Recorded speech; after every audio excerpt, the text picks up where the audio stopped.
দর্শক, বাংলা পোস্টে আপনাদেরকে স্বাগত জানাচ্ছি। বাংলা পোস্টে আপনাদের সঙ্গে আছি আমি নজরুল তুহিন। আজকে আমাদের সাথে অতিথি হিসেবে রয়েছেন আপ বাংলাদেশের বর্তমান প্রধান সংগঠক নাইম আহমদ ভাই। ভাই কেমন আছেন? আলহামদুলিল্লাহ। নির্বাচন তো গেল, আসলে নির্বাচনের একটা লম্বা প্রক্রিয়া ছিল। আমরা জানি 17 বছর পর মানুষ আসলে একটা উৎসব মুখর নির্বাচন আমরা আসলে সেটা আমরা দেখেছি। নির্বাচনে কাজ করা হয়েছে কিনা বা নির্বাচনটাকে কিভাবে আপনারা দেখছেন? আচ্ছা, আপনি যদি বলেন যে আপ বাংলাদেশ কিভাবে নির্বাচনটা দেখেছে, সেখানে হচ্ছে আপ বাংলাদেশ তার যে ফোরাম আছে, কেন্দ্রীয় কমিটি এবং জাতীয় সমন্বয় সভা, তাদের সবার সাথে আলাপ আলোচনা এবং প্রোগ্রাম করার প্রেক্ষিতে ডিসিশন নয়, যেহেতু আমরা কোনো জোটে নেই বা এখন পর্যন্ত রাজনৈতিক দল হিসেবে অফিসিয়ালি আত্মপ্রকাশ করি নাই, ফলশ্রুতিতে অ্যাজ এ দল হিসাবে আমরা নীরব থাকবো, কোনো পক্ষ নেব না। বাট ব্যক্তিগতভাবে নেতাকর্মীরা যে কোনো দল বা ব্যক্তি বা যে কোনো পক্ষেই সে ক্যাম্পেইন করতে পারবে, এটা ব্যক্তিগত চয়েসের জায়গায় ছিল আর কি। আর যদি অল ওভার ইলেকশনের কথা বলেন, তাহলে তো অবশ্যই এটা একটা উৎসব মুখর, এবং আমি যেমন বলি আমার জীবদ্দশায় এই প্রথম ইলেকশন দেখলাম। জি জি। এই হচ্ছে আমার নির্বাচনী অনুভূতি আর কি। বাংলাদেশ গত বছর আত্মপ্রকাশ করেছিল 24শে জুলাই আন্দোলনের পরবর্তীতে আসলে আপনাদের আত্মপ্রকাশ করা। তো আসলে আপ বাংলাদেশটা কেন বা কি জন্য আপনারা আপ বাংলাদেশ নিয়ে এসেছেন?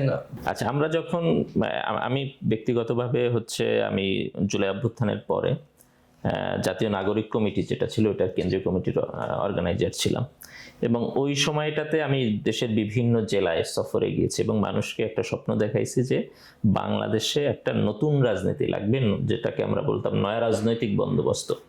এবং মানুষকে খুব হৃদয় দিয়ে বলতাম বা মিন করে বলতাম যে আমরাই বাংলাদেশকে চেঞ্জ করেই ছাড়বো।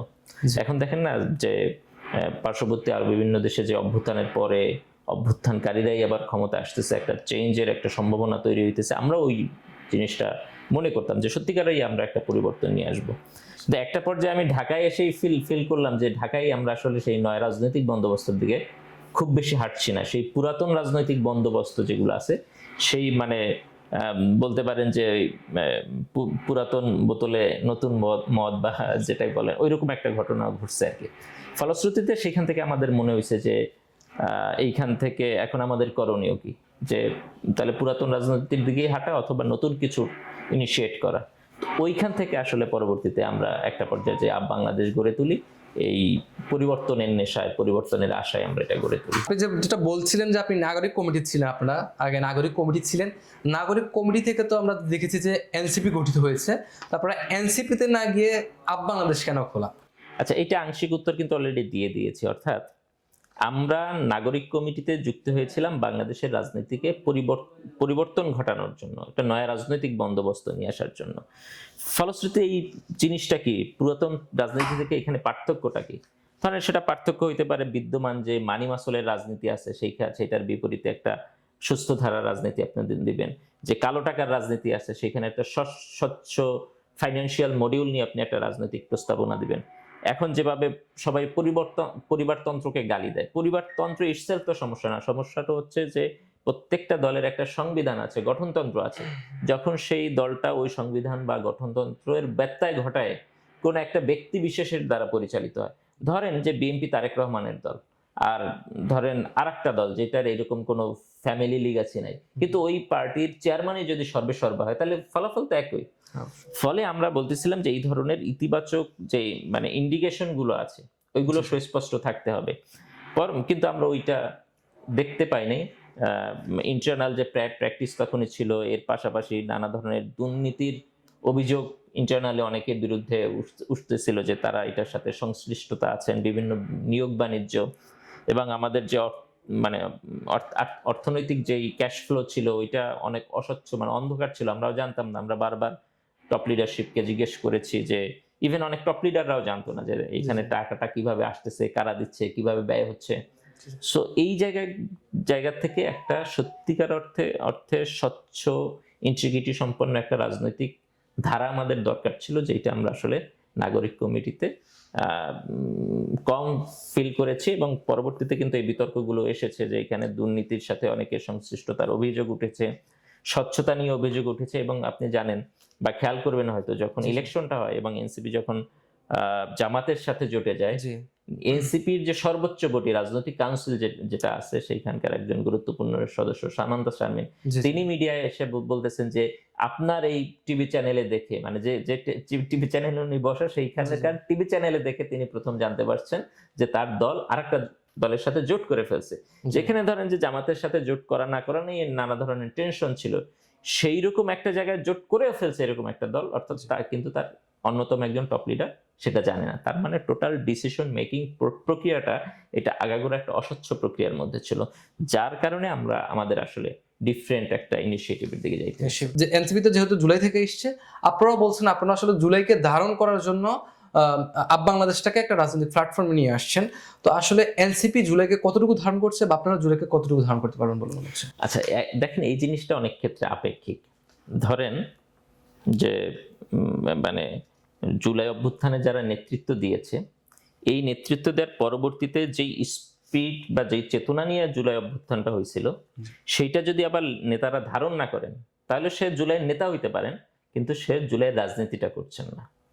আবার ধরেন যে আমাদের সামনে শহীদ ওসমান বিন হাদির উদাহরণটা বারবার চলে আসে। ধরেন শহীদ ওসমান বিন হাদি কিন্তু কোনো সমন্বয়কও ছিলেন না, বা অভ্যুত্থান পর্যন্ত তিনি অনেক বড় কোনো ফিগারও ছিলেন না, আন্দোলন সংগ্রামে সচেষ্ট ছিলেন, সক্রিয় ছিলেন, ইটস ওকে, বাট সে তো সমন্বয়ক ছিলেন না, বা মিডিয়া বা মানুষ তার ডাকে সাড়া দিয়ে তো অভ্যুত্থানে আসে না। কিন্তু তিনি জুলাই অভ্যুত্থানের যে চেতনা, সেই চেতনাটা ক্যারি করছেন দেখে কিন্তু তিনি মানুষের কাছে একটা প্রচন্ড জনপ্রিয়তার জায়গায় চলে গেছেন এবং শত্রুপক্ষ তাকে টার্গেটও করেছে।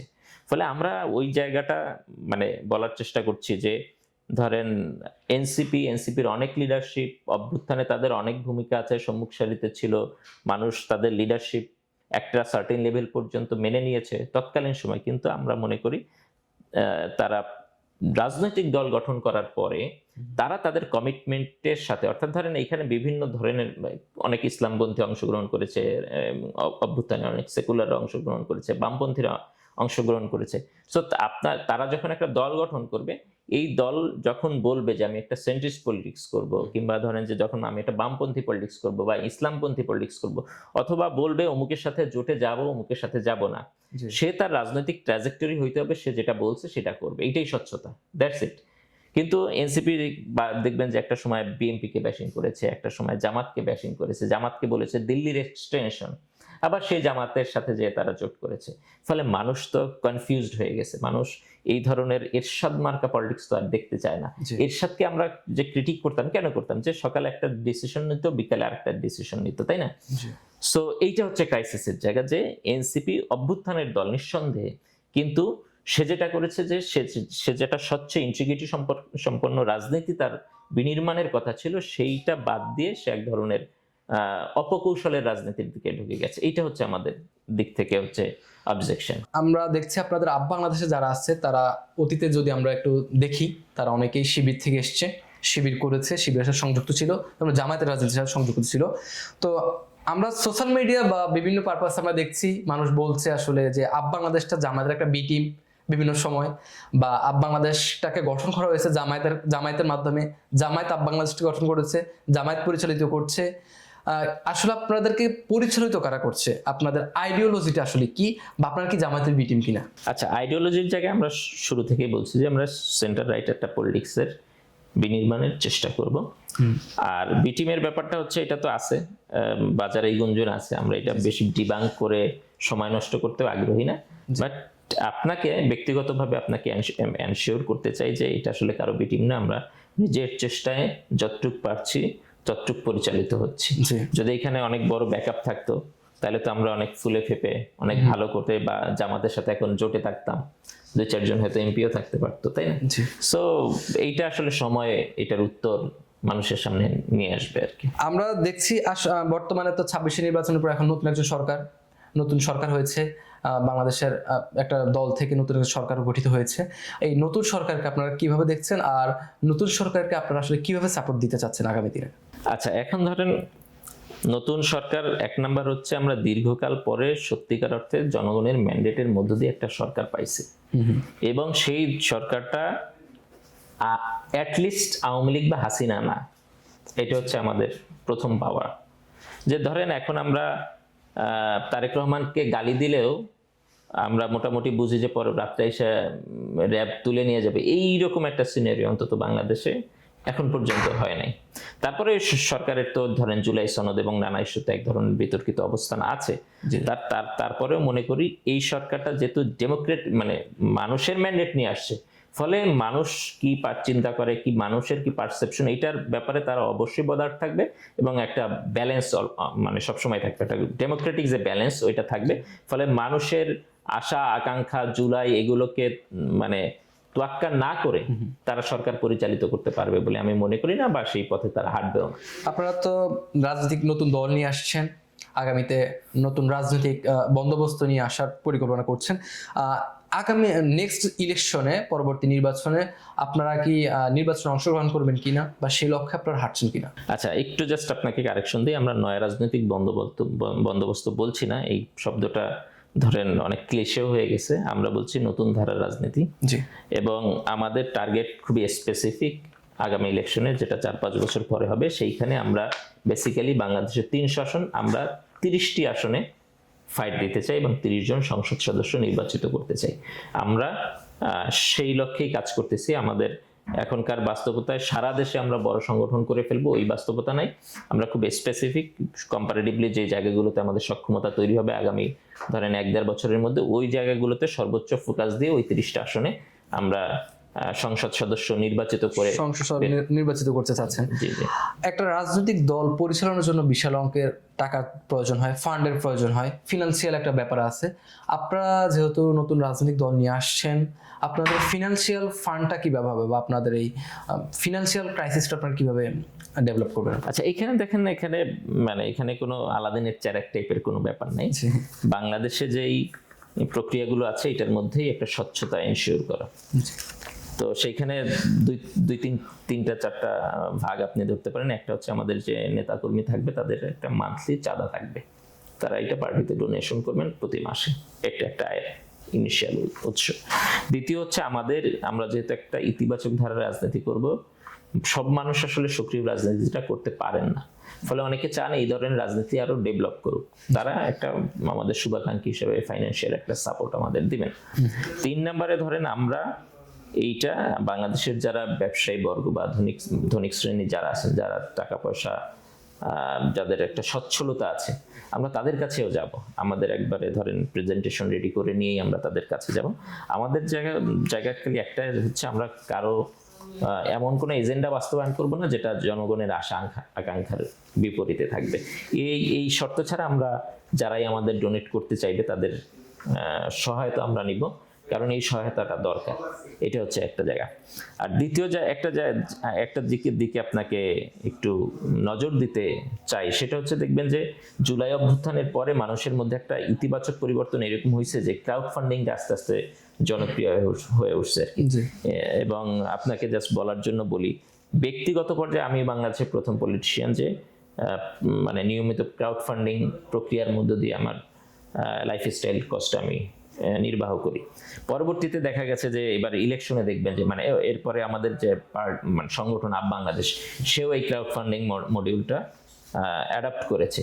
তার কিছুদিন পরে এনসিপি, যেটা জাতীয় নাগরিক পার্টি, সেও ক্রাউড ফান্ডিং মডিউলটা অ্যাডপ্ট করেছে। আর তারই ধারাবাহিকতায় দেখবেন যে বাংলাদেশ যখন গত এই কিছুদিন আগে যে ইলেকশন গেল, ইলেকশনে তাসলিম জারা থেকে শুরু করে ব্যারিস্টার ফুয়াদ থেকে শুরু করে এনসিপির অনেক নেতা দেখবেন যে ক্রাউড ফান্ডিং এর মধ্য দিয়ে একটা ফাইন্যান্স সংগ্রহ করে সেটা আবার এলাকায় ব্যয় করে একটা নির্বাচনকালীন ব্যবস্থাপনা তারা করেছেন। ফলে মানুষ কিন্তু তাদের টাকা দিয়েছে। তাসলিম যারা মাত্র 4-5 দিনের নোটিশে তার যে 44-45 লাখ টাকা দরকার ছিল সেটাও সে কালেক্ট করতে পারছে। তার মানে মানুষের মধ্যে একটা ইতিবাচক পরিবর্তনের ব্যাপারে ব্যাপক সাড়া আছে। তো আমরা ক্রাউড ফান্ডিং মডিউলটাও ওপেন করব এবং আমরা আশা করছি সেখান থেকে একটা সাপোর্ট আমরা পাবো ইনশাল্লাহ। জি, আমরা যেটা দেখছি ক্যাম্পাসে যে ছাত্র রাজনীতি, ক্যাম্পাসে ছাত্র রাজনীতি অনেক বিতর্ক রয়েছে ক্যাম্পাসে ছাত্র রাজনীতি নিয়ে। এছাড়া লেজুর ভিত্তিক একটা ছাত্র রাজনীতি নিয়েও আমরা বিতর্ক আছি। ক্যাম্পাস ছাত্র রাজনীতি, লেজুর ভিত্তিক ছাত্র রাজনীতি নিয়ে আপনাদের আসলে বক্তব্য কি? আমরা লেজুর ভিত্তিক ছাত্র রাজনীতির পক্ষে। আমরা বিতর্ক হোক সেটা সমস্যা না, আমরা সেটা ডিবেট করব, কিন্তু কোনো মানে কি বলা যায় লুকোচুরি আমরা করতে চাই না। যেটা ধরেন আপনি জাস্ট প্র্যাকটিক্যালি চিন্তা করেন, আপনারা ধরেন যে বাংলাদেশ XYZ পার্টি, XYZ পার্টির একটা ছাত্র সংগঠন আছে, সেই ছাত্র সংগঠন ওই পার্টির সকল লজিস্টিক্স ব্যবহার করে, ধরেন মিডিয়া বলেন, অফিস স্পেস বলেন, তারপর তাদের লিডাররাই এখানে ধরেন নির্দেশনা দেন, সবকিছু ইউজ করেন। এটা তো বাংলাদেশের প্র্যাকটিস। সেইটা আপনি বজায় রেখে কিভাবে বলবেন যে একটা ইন্ডিপেন্ডেন্ট ছাত্র সংগঠন এখানে চলবে? ফলে সবাই ধরেন যে সে ব্যাকরণগতভাবে বলে যে আমাদের কোনো ছাত্র সংগঠন নাই, ওরা বন্ধু সংগঠন ইত্যাদি, কিন্তু কার্যত সে অঙ্গ সংগঠন। ইভেন দেখা যায় যে ওই মূল সংগঠনের টপ লিডাররাই এই ছাত্র সংগঠনের সকল কর্মসূচি, কমিটি, তৎপরতা সবকিছু নিয়ন্ত্রণ করেন, এবং মাদার পার্টির সাথে কোনো ধরনের ধরেন যে কনফ্লিক্ট হইলে তাদের বহিষ্কার করে দেওয়া হয়। এই বাস্তবতায় বাংলাদেশে যারা বলে যে আমরা লেজুর বৃত্তিহীন রাজনীতি করব, তারা এক ধরনের মানে ইউটোপিয়ান গল্প আমাদের মাঝে দেন, এই আর কি। বাংলাদেশ তো এখন একটা সংগঠন, এখন আপনার রাজনৈতিক সংগঠনে যাননি, বাংলাদেশ ভেঙে আপনাদের রাজনৈতিক সংগঠনটা হচ্ছে নাকি বাংলাদেশ থেকেই আপনার এটা? আচ্ছা, এটা শুরু থেকে আমরা যখন বাংলাদেশটা গঠন করি আজ থেকে 8-9 মাস আগে, তখন আমাদের কথাই ছিল যে একটি রাজনৈতিক দল গঠনের নিমিত্তে গঠিত রাজনৈতিক প্ল্যাটফর্ম। সো এটার একটা সম্ভাব্য সময় কি হইতে পারে, এটা নিয়ে আমাদের মধ্যে আলোচনা ছিল। আমরা মৌখিকভাবে নেতাকর্মীদের কাছে এই কমিটমেন্টে ছিলাম যে আমরা ইলেকশনের পরে আমরা আমাদের পার্টিটার মানে ওপেন করব আর কি। তো নির্বাচনের পরে আবার কিছু বাস্তবতা তৈরি হয়েছে, ধরেন এখন লজিস্টিক্সের অভাব আছে, ফাইন্যান্সিয়াল ক্যাপাসিটির অভাব আছে, মানুষের মাঝে আশা হতাশার ব্যাপার আছে, এবং প্রচন্ড একটা পোলারাইজেশন হয়ে গেছে, আইদার সবাই বিএনপির দিকে অথবা জামাতের দিকে। সো এমন একটা অবস্থা অনেক একটু শেকি হয়ে গেছে, ইনডিসিশনে আছে। বাট বাংলাদেশ এখন কি করতেছে, বাংলাদেশ অ্যাজ এ প্ল্যাটফর্ম হিসাবে এক্সিস্ট করবে। আর যারা এখানে রাজনৈতিক দল গঠনের ব্যাপারে, এখনই রাজনৈতিক দল গঠনের ব্যাপারে অতীব আগ্রহী যারা, তারা আবার একটা মিউচুয়াল একটা আন্ডারস্ট্যান্ডিং এর মধ্যে দিয়ে একটা রাজনৈতিক দল গঠন করে তুলবে। অর্থাৎ দুইটা জিনিস এক্সিস্ট করবে। এটা নাগরিক পার্টির ক্ষেত্রে কথা ছিল যে নাগরিক কমিটিটাও একটা সিভিল প্ল্যাটফর্ম হিসেবে এক্সিস্ট করবে, যদিও সেটা পরবর্তীতে তারা ফাংশনাল রাখে নাই, বাট আমাদের দুইটাই ফাংশনাল থাকবে। আচ্ছা, নাগরিক এনসিপি যখন গঠিত হয়েছিল রাজনৈতিক দল হিসেবে, তখন তারা বলেছিল তারা কোনো রাজনৈতিক দলের সাথে যাবে না, তারা নিজেরাই আলাদা থাকবে। কিন্তু আমরা পরবর্তীতে দেখলাম 26 নির্বাচন, কিছুদিন আগে নির্বাচন, তারা জামায়াতের সাথে জোটে গিয়েছিল। প্রথমে বিএনপির সাথে আমরা গুঞ্জন শুনলেও পরবর্তী সাথে জামায়াতের সাথে তারা জোটে যায়। আপনারাও কি আসলে রাজনৈতিক প্ল্যাটফর্ম খোলার পর কোনো দলের সাথে কি জোটে যাবেন কিনা? আচ্ছা, এখানে আমি খুব মানে ক্লিয়ার করে দিই কয়েকটা জিনিস। এক নম্বর, আমি বলেছি কিন্তু আপনাকে যে 30 আসনের পার্টি হইতে চাই ইনিশিয়ালি, আমাদের আসন্ন ইলেকশনের টার্গেট। তার মানে বাই ডিফল্ট আমাদের একটা অন্যান্য পার্টির সাথে একটা জোটে যাওয়ার একটা সম্ভাবনা বা তৎপরতা আছে। কথা হচ্ছে যে আমরা একেবারে আমাদের যে ঘোষণাপত্র এখানে লিখে দিয়েছি যে আমরা সেই জিনিসটা হইতে হবে আমাদের প্রিন্সিপাল বেস। প্রিন্সিপালটা কি, আমরা আমাদের রাজনৈতিক পজিশন সেন্টার রাইট। তার মানে সেন্টার রাইট এই মডিউলের মধ্যে যারা পড়বেন, সেন্টার টু সেন্টার রাইট এই জায়গাটায় যারা পড়বেন, তাদের সাথে আমাদের জোট বা সমঝোতা হইতে পারে। এটা হলো একটা দিক।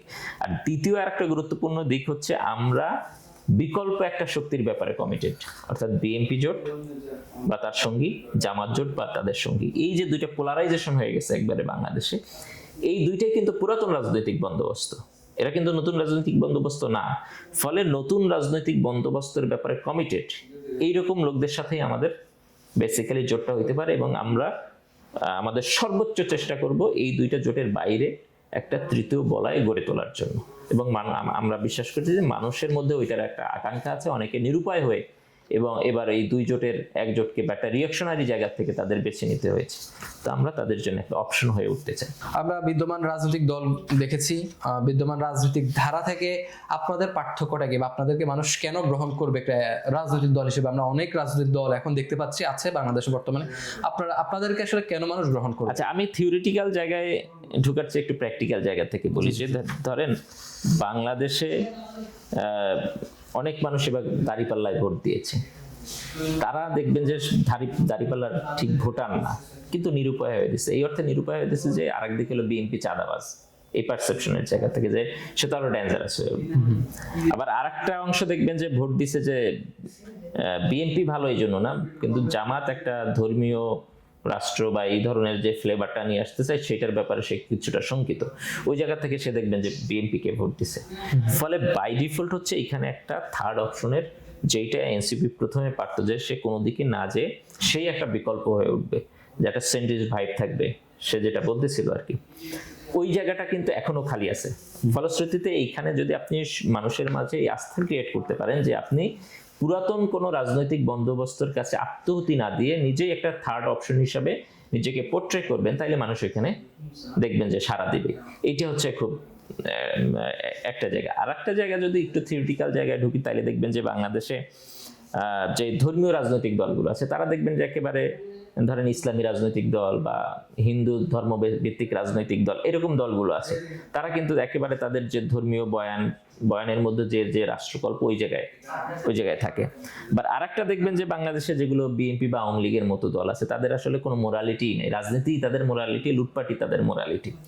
তাইলে এই দুইটার একটা মিশেল দরকার। এই জন্য আমরা বলতেছি আমরা সেন্টার রাইট মানে হচ্ছে এখানে আমাদের নেতাকর্মীদের মূল্যবোধটা, মোরালিটিটা আসবে হলো ধর্মীয় ব্যাকগ্রাউন্ড থেকে। ধরেন আমি মুসলিম, আমি ইসলাম ধর্ম নিশ্চয়ই আমাকে চুরি, বদমাশি, চাঁদাবাজি এগুলো করতে নিষেধ করে। একইভাবে যে খ্রিস্টিয়ান, তাকে খ্রিস্টিয়ান ধর্মেও নিশ্চয়ই ব্যাড যে কালচারগুলো আমাদের পলিটিক্সে আছে এগুলো নিষেধ করে। হিন্দু ধর্মের ক্ষেত্রেও সেম। ফলে প্রত্যেকেই যে যার ধর্মের যে মোরালিটি, ওই মোরালিটিটা ধরে রেখে পলিটিক্সটা করবে, তাইলে একটা ইতিবাচক ধারার রাজনীতি এখানে বিনির্মাণ হওয়া সম্ভব। এই ইন্টিগ্রেশনটা যদি ঘটানো সম্ভব না হয়, তাইলে আমরা অনেক নীতি কথা বলবো, কিন্তু ডেভেলপমেন্ট আসলে হবে না। আচ্ছা, আপনারা আপ বাংলাদেশ নিয়ে আসছেন, এখানে এটা প্রথমে একটা ছাত্র সংগঠন হিসেবে খুলেছিলেন, এখন আপনারা একটা রাজনৈতিক প্ল্যাটফর্মে আসছেন। এটা কি শুধু তারুণ্য নির্ভর থাকবে নাকি সবার জন্য আসলে এটা উন্মুক্ত থাকবে? আচ্ছা, শুরু থেকে এটা আমাদের মানে একেবারে ছাত্র সংগঠন ছিল না, এটা সবার জন্যই ছিল। এবং আমরা একটি রাজনৈতিক দলকে দেখি একটা রাষ্ট্রীয় মডেলের জায়গা থেকে। ধরেন বাংলাদেশ রাষ্ট্র, এই রাষ্ট্রের মধ্যে হিন্দু, বৌদ্ধ, খ্রিস্টিয়ান, হিজাবি, নন হিজাবি, ইংলিশ মিডিয়াম, বাংলা মিডিয়াম, মাদ্রাসায় নানা ভেরিয়েশনের লোকজন আছে, নানা ধর্ম বর্ণের লোকজন আছে। আমাদের রাজনৈতিক দলটাও সেম। এখানে বিভিন্ন বিশ্বাসের, বিভিন্ন ক্যাটাগরির, বিভিন্ন ধর্মের, বিভিন্ন কালারের সবাই এটা ওপেন, এবং বিভিন্ন বয়সের লোকজন এখানে ওপেন। ফলে সবাই এখানে আসতে পারবে। এবং আমরা দৃঢ়ভাবে বিশ্বাস করি ইয়াং যারা এই অভ্যুত্থান এবং যাদের তারুণ্য এবং যাদের মধ্যে ধরেন এখনো আপোষ করতে হয় না এই জীবনে, ওই বাস্তবতায় যারা আসে না, তাদের সাথে যারা একটা স্ট্রাগল করে আজকের এই পর্যন্ত টিকে আছে, তাদের একটা কম্বিনেশন হওয়া দরকার। ইয়াং এবং সিনিয়র যারা আছেন তাদের মধ্যে একটা কম্বিনেশন হইলে, কারণ আপনি জনগণের কোনো একটা পার্টকে বা অংশকে বাদ দিয়ে একটা বড় রাজনৈতিক সম্ভাবনা তৈরি করে ফেলবেন, এটা সম্ভব না আসলে। ফলশ্রুতিতে আপনার এটার একটা মানে ককটেল হইতে হবে আর কি, যে এইখানে সিনিয়র জুনিয়র একটা কম্বিনেশন হইতে হবে। আমরা ওই কম্বিনেশনের মধ্য দিয়ে আমরা আগানোর চেষ্টা করছি। আমরা যেটি দেখছি আসলে বর্তমানে অনেক রাজনৈতিক দলই আছে, রাজনৈতিক শূন্যতার জায়গা থেকে আপনারা আসছেন নাকি, বা কেন আপনারা আসলে এখন বর্তমানে রাজনৈতিক একটা দল অন্য কোনো দলের সাথে না গিয়ে কেনই বা আপনারা নিজেরা একটা রাজনৈতিক দল নিয়ে আসছেন? আচ্ছা, আমি জাস্ট সমকালীন একটা উদাহরণ দিয়েই আপনাদের একটু ব্যাখ্যা করি। যে দেখবেন যে ইলেকশনে একটা ভাইটাল ইস্যু ছিল কিন্তু জুলাই সনদ, এবং সেটার একটা গণভোট হয়েছে। এবং পলিটিক্যাল পার্টিগুলোর মধ্যে একেবারে দুই ভাগ হয়ে যাওয়ার কারণে দুইটা অক্ষ হয়ে গেছে। একটা হলো বিএনপি এবং তার সঙ্গীরা, এবং জামাত এবং জামাতের সঙ্গীরা। মাঝখানে কোনো পার্টি নাই। খুবই ছোট কিছু উদ্যোগ আছে, যেমন রাষ্ট্র সংস্কার আন্দোলন আছে, আপ বাংলাদেশ আছে, এরকম কিছু উদ্যোগ আছে আর কি। মোটা দাগে এরকম নাই আর কি। ফলে যেটা হয়েছে, এই দুইটা বর্গ জুলাই সনদের মতো জাতীয় স্বার্থ যেগুলো, এটা কিন্তু কোনো দলীয় স্বার্থের ইস্যু না, এটা জাতীয় স্বার্থ, সেইটাও দেখবেন দুইটা পক্ষ একটা রশি টানাটানির অবস্থায় নিয়ে গেছে। এবং এখানে যে কেউ মিডিয়েটরের ভূমিকা পালন করবে, মানে ওই দুইটা পার্টি কি, মানে দেখবেন বিএনপি এক ধরনের মুক্তিযুদ্ধ কেন্দ্রিক একটা পোর্ট্রে তারা করতেছে, যে তারা মুক্তিযুদ্ধ মানে বিএনপি। আর জামাত এবং এনসিপি যেটা করতেছে, তারা একটা জুলাই কেন্দ্রিক পোর্ট্রে করতেছে, তার মানে জুলাই মানেই তারা। ফলে জুলাই এবং ৭১ এই দুইটাকে কার্যত মানে সাবকনসিয়াসলি একটা মুখোমুখি জায়গায় নেওয়ার একটা, আমার ধারণা এটা থার্ড কোনো ফোর্স এটা এই দুই দলকে ফুয়েলিং করে এই জায়গাটা নিচ্ছে। ফলে ফিউচারের রাজনীতি একটা সংঘাতময় রাজনীতি এইখানেই হয়ে যেতে পারে, যে বিএনপি বলবে তোমরা ২৪, তোমরা তো ৭১ই মানো না, আর ওরা বলবে যে আমরা তো ২৪ করছি দেখেই তোমরা আসছো, তোমরা ৭১ পরের আলাপ। এইরকম একটা ব্যাড কালচারের মধ্যে আমরা যাওয়ার একটা মানে সম্ভাবনা তৈরি হয়েছে। এইখানে একটা যদি মাঝখানের শক্তি না থাকে যে এই দুইটার মাঝে একটা ব্যালেন্স করবে, মানুষও এখানে অ্যাবজর্ব হয়ে এইটার সাথে যুক্ত হয়ে এই দুইটা পক্ষকে ব্যালেন্সে রাখবে। এই ব্যালেন্সে রাখার জন্য হইলেও এখানে একটা রাজনৈতিক বিকল্প শক্তি দরকার। এবং এইটা হচ্ছে একটা বড় স্পেস, এটা তো একটা মানে জায়গা থেকে বললাম। আর একটা জায়গা হচ্ছে অভ্যুত্থানের পরে দেখবেন মানুষের মধ্যে যে আকাঙ্ক্ষা তৈরি হয়েছিল যে তার একটা নতুন মানে পুরাতন রাজনৈতিক দলগুলোর বাইরে কালচার, দল মানে আমি আওয়ামী লীগ বিএনপি ভেবে না, কালচারের বাইরে নতুন কালচারের একটা পার্টি চাই। আপনি দেখেন যে এখানে এনসিপি বলেন, জামাত বলেন, বিএনপি বলেন, আওয়ামী লীগ বলেন, জাতীয় পার্টি বলেন, সব তো পুরাতন কালচারের রাজনীতিটা করছে। এনসিপি পারতো, কিন্তু এনসিপি রাজনীতিকে কিন্তু আপনি এখন বিএনপি রাজনীতি থেকে আলাদা, খুব বেশি আলাদা করতে পারবে না। ইভেন জামাতের রাজনীতি থেকে আলাদা করতে পারবে না। ইভেন এনসিপি তো এখন জামাতের যুব উইংয়ে পরিণত হয়েছে। জামাতের বয়ান বক্তব্য আর মানে এনসিপির বয়ান বক্তব্য কিন্তু খুব আলাদা না। তারা ইয়াং, এই জন্য তারা ধরেন একটু বেশি অ্যাটাকিং একটা মুডে এটা হয়তো স্প্রেড করতে পারতেছে মানুষের কাছে। ফলে এক ধরনের তারা ক্রমান্বয়ে, এবং তারা দেখেন এখানে আরো একটা জিনিস দেখেন, প্রথম যখন জোটের আলাপটা হয় তারা বলছে এটা নির্বাচনী সমঝোতা, কোনো জোট না, আদর্শিক জোট না। কিন্তু এখন তারা কিন্তু জোটগতভাবে প্রোগ্রাম করছে, আরো ফরমালি এই জোটটা হবে বলছে, তারা স্থানীয় সরকারের ইলেকশনে অংশগ্রহণ করবে। তার মানে মানুষের কাছে এটা আর অপশন আকারে নাই, থার্ড অপশন আকারে ওইটা আর নাই। এবং তারা ওই যে বললাম তাদেরকে আপনি কিন্তু আলাদা করতে পারবেন না, জামাতের যুব উইং হিসাবে তারা ফাংশন করছে। এবং মজার ব্যাপার হয়তো আপনি জানবেন অন্যান্য দলে যেমন যুবলীগ, যুব দল, ছাত্র দল থাকে এরকম, বা আওয়ামী লীগে যুবলীগ ছিল, যুব সংগঠন আর কি, যেটা আর কি। জামাতের কিন্তু যুব সংগঠনটা নাই। তো সেটা ধরেন এক ধরনের ভ্যাকুয়ামও আছে। জামাতের এটা খুব সুন্দর কম্বিনেশন হইতে পারে এটা আর কি, ঠিক আছে। ফলে বেসিক্যালি থার্ড অপশন মানুষ যেটা চিন্তা করে, বিকল্প অপশন যেটা চিন্তা করে, এবং নতুন ধারার রাজনীতি যেটা নয় রাজনৈতিক বন্দোবস্ত বলতে যে জিনিসটা, এই জায়গাটা পুরা ফাঁকা। এই ফাঁকা জায়গাটায় একটা শক্তিশালী রাজনৈতিক শক্তির উত্থান অনিবার্য, এবং এটা ঘটবে। সেটা আমরা পারি বা অন্যরা পারি, সেটা ঘটবে। এবং আমরা চাই যে সেই সম্ভাবনার একটা বড় অংশীদার অন্তত আমরা হই। এই চেষ্টাটা আমরা করবো। পুরনো যে রাজনৈতিক বন্দোবস্ত আছে সেখান থেকে বেরিয়ে আপনারা একটা ভিন্ন ধারার রাজনীতি নিয়ে আসছেন। এই কথাটা কিন্তু আমরা এনসিপিও যখন রাজনৈতিক সংগঠনে আসছিল, এনসিপিও বলেছিল তারা নতুন পুরনো বন্দোবস্ত বাদ দিয়ে নতুন ধারার রাজনীতি নিয়ে আসবে। আপনার কি মনে হয় এনসিপি কতটুকু সেটা পারছে, আর আপনারা সেটা কতটুকু পারবেন? আচ্ছা, আমরা কতটুকু পারবো এটা তো সময়ের মধ্য দিয়ে আসলে মানুষ দেখবে, এবং আমরা এই ব্যাপারে গলাবাজিও করতে চাই না। আমরা কাজের মধ্য দিয়ে আসলে এই জিনিসটা প্রমাণ করতে চাই, এবং এই জন্য আমরা সবাইকে সবিনয় অনুরোধ করবো যে আমাদের তৎপরতা দেখুন, দেন আপনি আস্থায় নেওয়া না নেওয়ার ব্যাপারটা আসবে। নাঈম আহমেদ, আপনাকে ধন্যবাদ জানাচ্ছি আসলে বাংলা পোস্টে আসার জন্য। আপনাদেরও ধন্যবাদ। দর্শক আপনাদেরকেও ধন্যবাদ জানাচ্ছি এতক্ষণ পর্যন্ত বাংলা পোস্টের সাথে থাকার জন্য।